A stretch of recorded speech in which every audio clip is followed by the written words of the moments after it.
it seems like there's so many things that we're kind of not allowed to say nowadays, even if it's sort of not illegal, at least in the United States.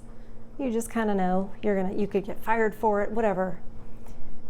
But even when I was younger, and it was, say, I don't know, 1990, and I'm in middle school, I kind of knew I can't say I want to be a wife and mother when I grow up. Welcome back to Far From Eden. If you like the video, please hit like. I'm saying it now because I always forget.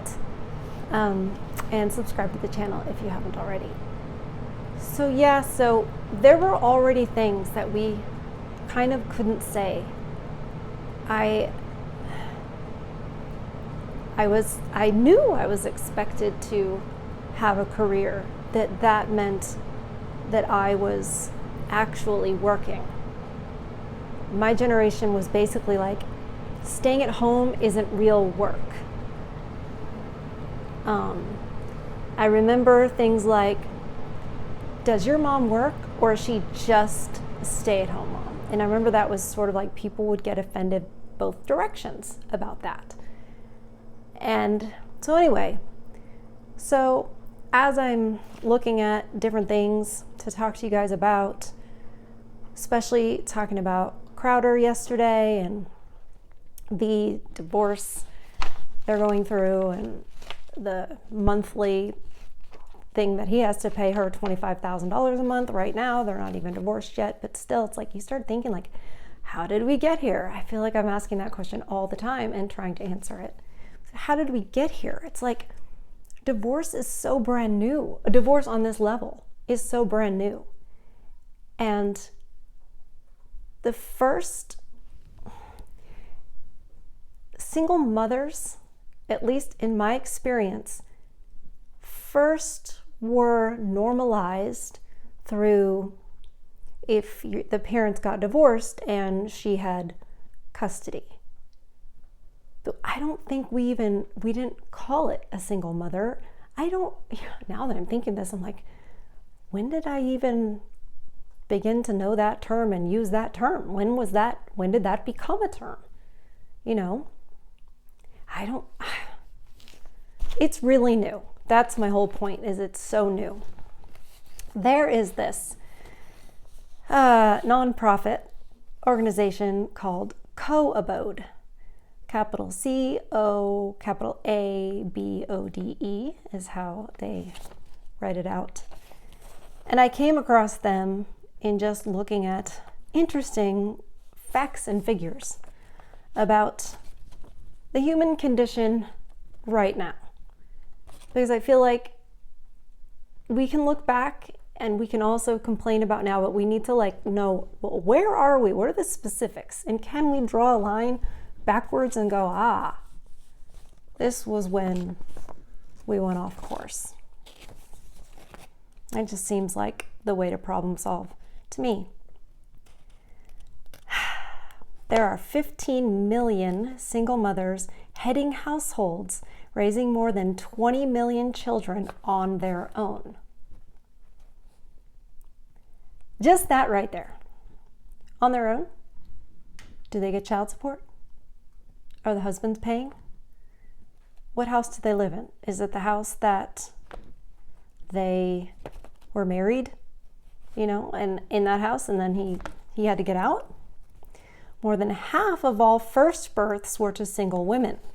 Okay, now that's a single women and single mothers and different, about 53%. More than half of all first births ever were to single women, about 53%. I remember being in high school, and if somebody got pregnant, it was like a scandal. It was like, oh my gosh, and I don't remember anybody that I knew in life who was, a single woman who, honestly, I don't think there were that many single women. It's changed so much. It's changed so much. The typical American household has changed drastically in the last generation. Yeah. In the year 1960, 45% of all households were composed of married couples with children. 45% of all households. I would have thought that would be higher actually in 1960, but composed of married couples with children. As of the 2014 census, that figure is only 23% of households. I suppose in 1960, some of them could be empty nesters and some of them, so that's why it was only 45%. But wow, 23%, it went down to 23%. The 2014 census also reveals that during the 1990s in the United States, there was a 25% increase in the number of households headed by single mothers. In the 1990s, there was a 25% increase. Well, I graduated right in the middle of the 90s, so wow. Why? This is my first time reading that statistic. Why do you guys think that is? Why did it go up so much in the 90s?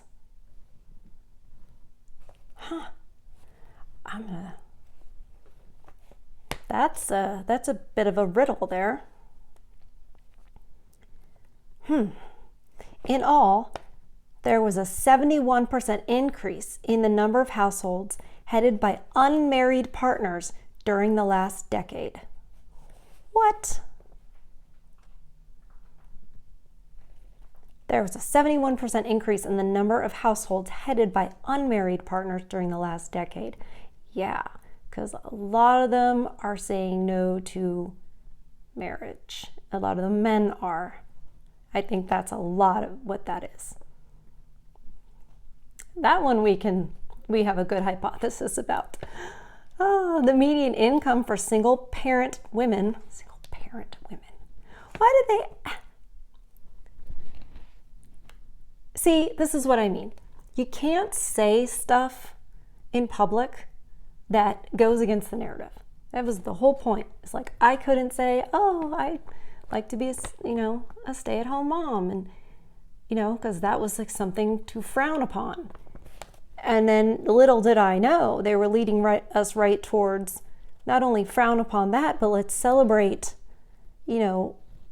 having children out of wedlock or having a family without the father in it. But yeah, we were careening towards that, weren't we? Yeah. So sorry, single parent women, head of households with children under 6 years old is roughly a quarter that of two-parent households. That's from the National Survey of Families and Households, is there a reference there. $39 billion is owed in back child support to 29 million children of single-parent women. Well, I think we all have our own opinions about that, don't we? And I would say, maybe if you still want him to pay for children, don't steal them from him. How about that? I disagree so much with marriage, the way we do it nowadays, and divorce, and the fact that the judge tells you, how you can and cannot parent your children. It doesn't seem that mothers care very much because they always seem to get their way. But, and I mean, the man, he has to bring, I'm always telling the men, get recordings, keep a journal, document, because you're going to have to, prove it. She is not under that same burden. 78% of all single-parent women are employed. 78% are employed. Well, I mean, if you've chosen not to be a traditional wife, you should have a job. I mean, sorry, I don't know what you want. Just a free ride for being you because you're that special? Yeah, I think that's what they think, honestly. Jeez. 45% of all single-parent women hold down more than one job. Well, that's because they have like 2 part-time jobs, or, maybe they have a side whatever, because they have to. Oh, it goes on, and that's from the Bureau of Labor Statistics. Sleep, self-time, and chores are among the top things working mothers forego to spend time with their children. That's from the University of Maryland study. I'm sorry, but what I always see, time with children, I see mothers on smartphones. For that matter, I'm seeing more and more fathers on smartphones too, but the mothers have a screen in their face. What time are we spending? Define spending time, because I don't see it. Like, taking them to the park and then staring at your iPhone is not spending time with your kid. I know, I'm so judgmental. So judgmental. You always think you're so much better than everybody else. In 49 states, the average annual cost of childcare exceeds the annual cost of public college tuition.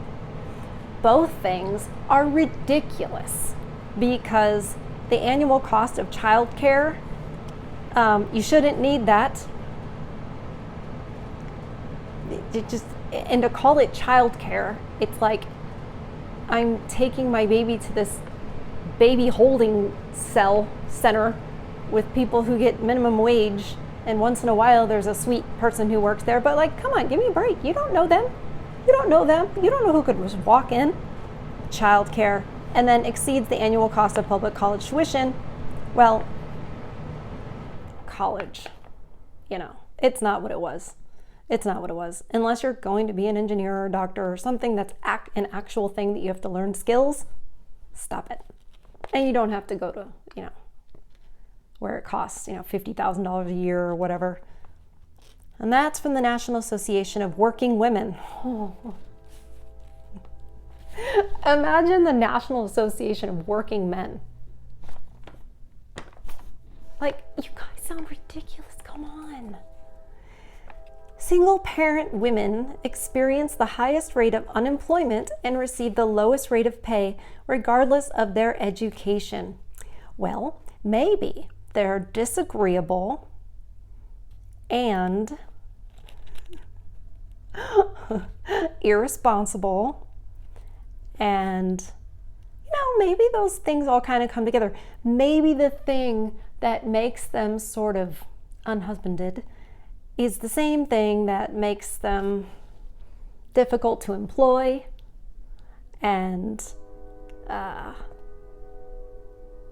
unlikely to get like an actual sort of skill or trade or what have you that would enable them to take a skilled position, whatever. And they're not doing it, like they can't get like heavy labor, like wages for that.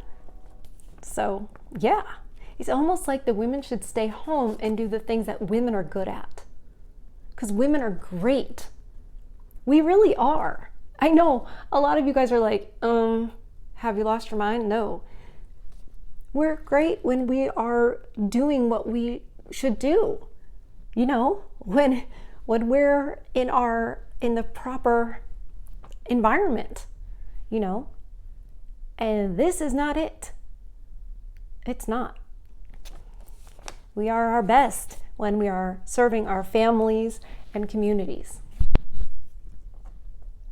and removing and breaking up the nuclear family and, getting us in the workforce. It's just blown it all up. Oh boy. Okay. Oh yes, this was the lowest rate of pay. That's from the Economic Roundtable. Well, they really do jump all around with their sources. Single parent families are among the poorest in the nation and as such are extremely vulnerable to homelessness. Again, it's almost like it's designed. Everything is designed that a man and a woman should couple up and make children together and stick together. It's almost like we complement one another and we need each other. There's certainly, I know that's not what they're trying to prove, but they're proving it nonetheless.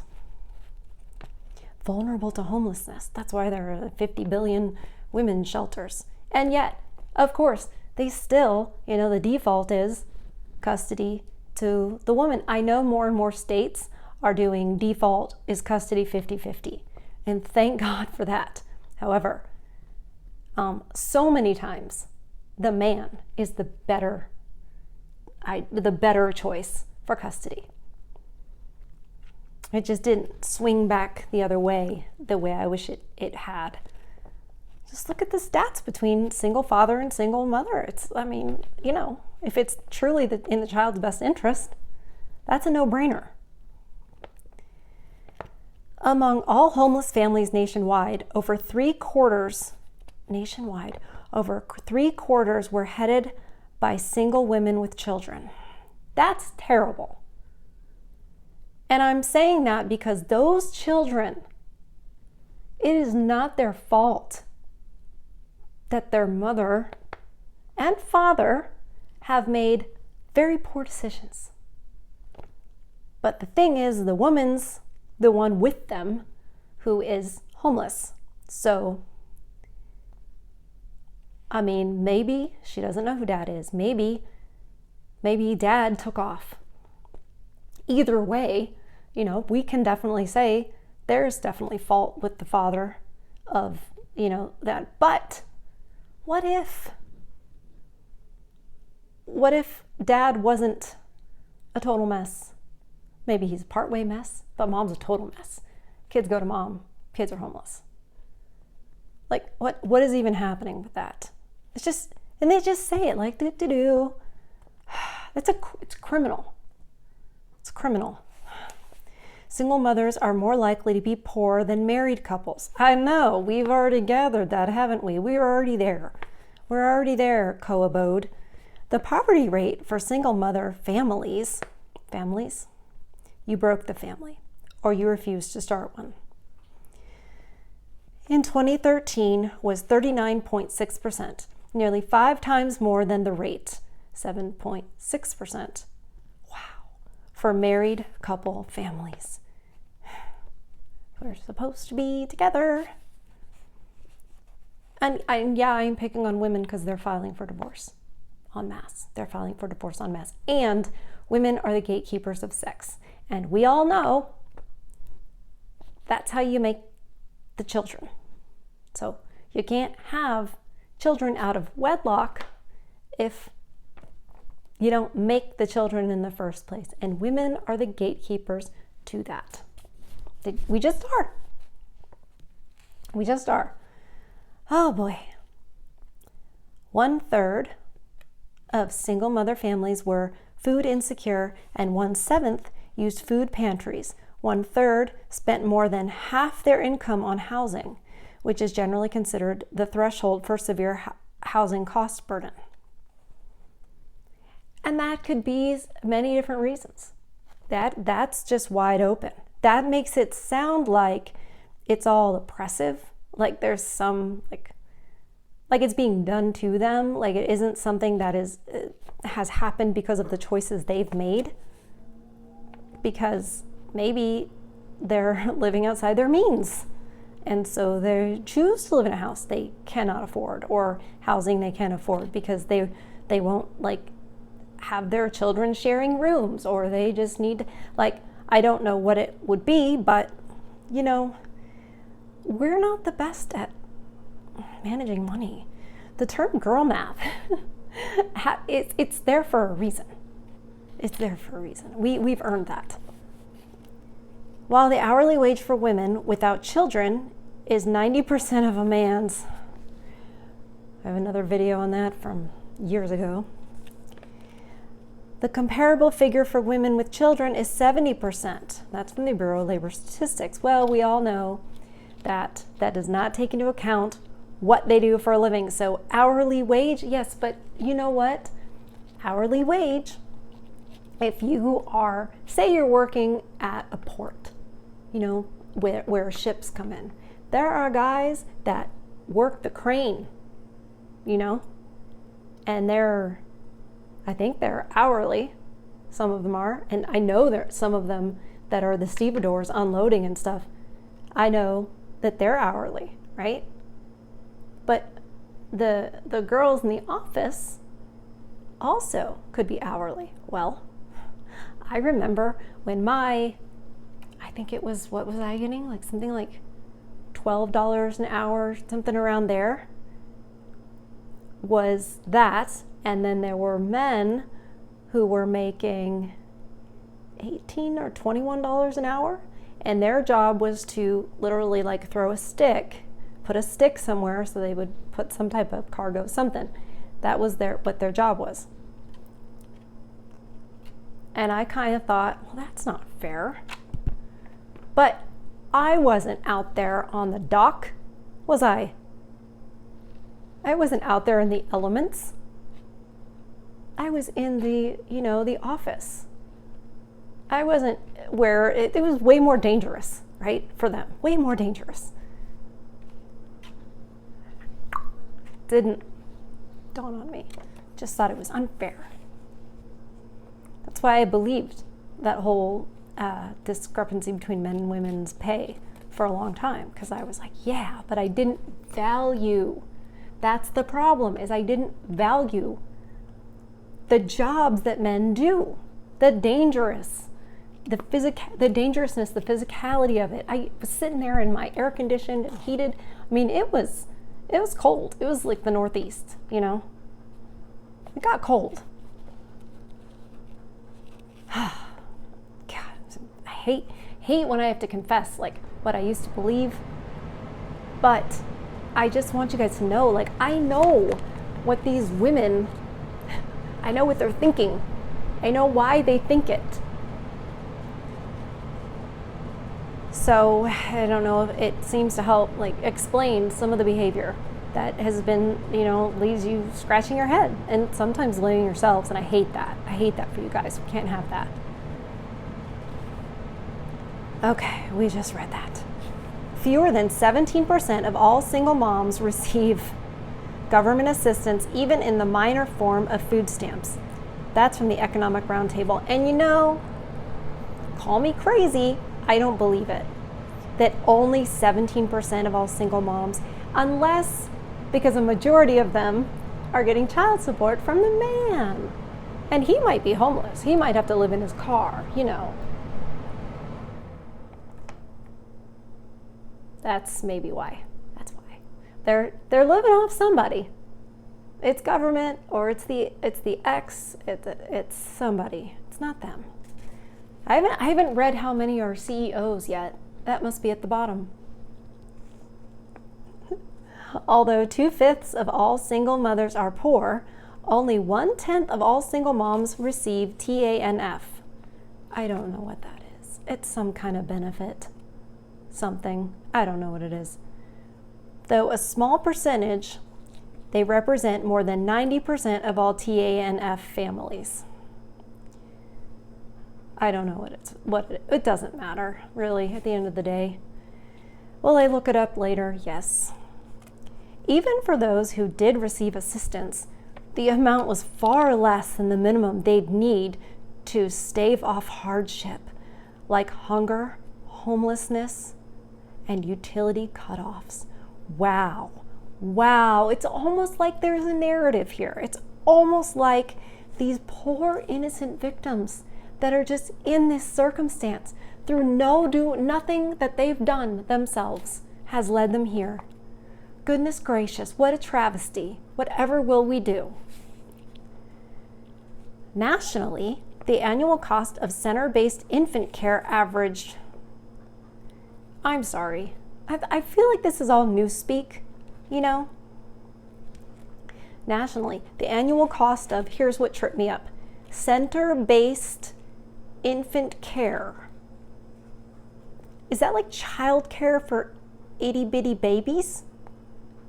Trying to sound like it's not abandoning your itty-bitty baby? Anyway, center-based infant care averaged over 40% of the state median income for a single mother. Yeah, that's what it means. It means the caring for an infant is going to cost more than she makes. Right, because, again, women are not supposed to be having babies and having a job. Because guess what? Unlike the lie they said to my generation, you can't have it all. You can't. There's only 24 hours in a day. And there's only 100%. You can't be like, I give 100% to my career, I give 100% to my kids, you give 100%. It's like, no, you don't. No, you don't. You give 100% to yourself. I get riled up. Things have happened to my loved ones. Things have happened to me. And it's personal. It's personal. So it's not just something, I don't just report on this. It's personal. And the more I get to know you guys, the more personal it becomes. Because I think of you guys and I'm like, some of the bits and pieces of your stories run through my head. And I'm like, yeah, he was 61 and his wife divorced him out of nowhere. What in the world? Yeah.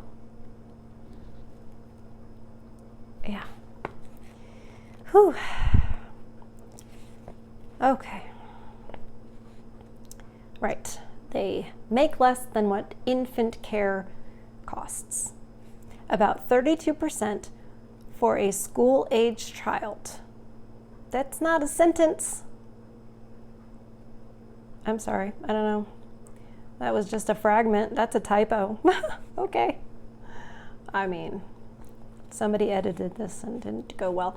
In Oregon, Massachusetts, and New York, a single mother of an infant ages 0 to 3 would have to pay more than half of her income for daycare at a center In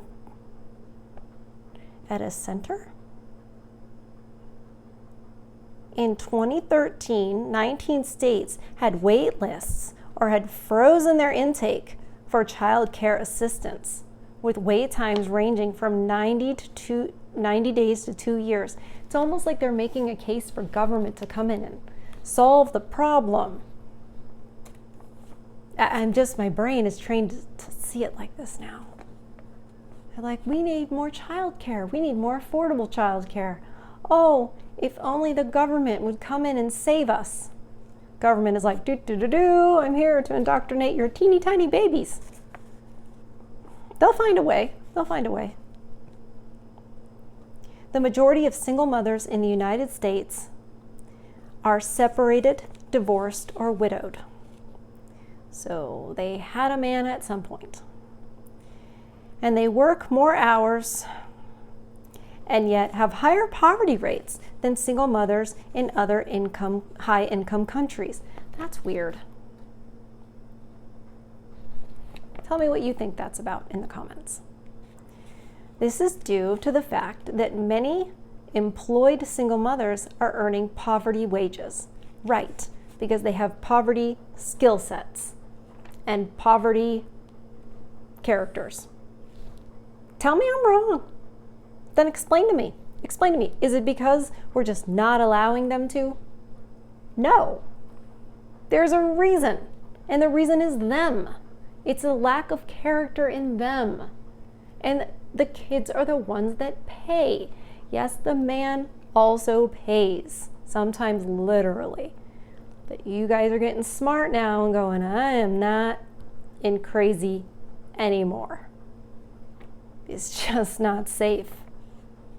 You might create life, Whew. I don't think the Daily Wire people would like me very much at all. They'll be like, we'd rather talk to Pearl. Oh, all right. So the other high income countries are doing so much better, but not us here in the States. Weird. This is due to the fact that many employed single mothers are earning poverty wages. You just said that, but that's not the reason. You can't say we have more poverty. I guess they can. We have more poverty than single mothers in high income nations, and that's because we have poverty wage. Well, duh. Of course that's why. I mean, but why do you have poverty wage? Why? About 40% of U.S. single parents were employed in low-wage jobs. Now we've just gone to single parents. They think they're so tricky. In low-wage jobs, exceptionally high compared to single parents in peer countries. Well, I don't know what that's supposed to insinuate, because we could go round and round about why that would be here. But it doesn't really matter, because they don't care what is. They are, and they benefit, they benefit. This is a nonprofit organization, so if they can give you a whole sob story, then maybe you'll think I should give money, because these poor people, right? You're not gonna, if you want to have a successful nonprofit, you're not going to be like, I mean, if you're raising money for, orcas, right? Also known as killer whales, like Shamu. You're not going to talk about how they will literally play with, the young of other whales, like they are cruel creatures, right? So if you were doing like a whole free willy, right? You don't put that part. You're not going to talk about, how they may have gotten there themselves, like the choices they made themselves that led them there. You're not going to say that. You're not going to say, why does she have poverty wages? Right? Why can't she keep a job? Because after a while, you go, well, this employer did this, and then this employer did this. And it's like, you are the common denominator. And this is just the pinnacle of what's wrong with us. What's wrong with us female types, right? Because we're not happy doing this. And we're making everybody else miserable at the same time. This is not, these are not good predicaments. These women aren't victims, but trying to say that this is somehow some horrible predicament that they're just in, like some kind of like a hurricane happened, or it was like an earthquake, this is, and if we never examine that part, then you never change it. But this is a great example of why, too, a woman can be completely unaccountable and think it's odd that she would be expected to be accountable for anything. Because this whole nonprofit, and it's not just this one, I mean, it could be, there's probably like a million, all of them. We're always painted, us women, we're always painted as some poor victim of stuff. It's never our fault. So not only are we not saying it's our fault, but like the court is saying it's not our fault, and nonprofits are saying it's not our fault, and the whole entire societies all across the world, it's not women's fault. Why? That doesn't help. It doesn't help us. It obviously doesn't. It creates monsters. This creates monsters. So I thought those were some very interesting statistics, and very interestingly chosen too. And I feel really bad for those of you that have been on the other side of it and even had to sort of watch, because you were not allowed to participate in your children's lives. yet you had to pay for all of it and not make any decisions. You couldn't protect them the way you wanted to, all of it. But you had to watch it just, and I think there's the pain that y'all have been through. The pain of having your children ripped away from you it seems like it's just the worst. So even though there's quite a few of you that say, I never did get married, I never was able to, it's like, I don't know. I mean, I feel bad about that too, but also like it's better that you dodged a bullet than if you got hit square in the face, you don't want that. So anyway, thanks for hanging out, and take care of yourselves. Do something that feeds your soul, that lights you up, and I will see you guys on the next one. Love ya. Good night.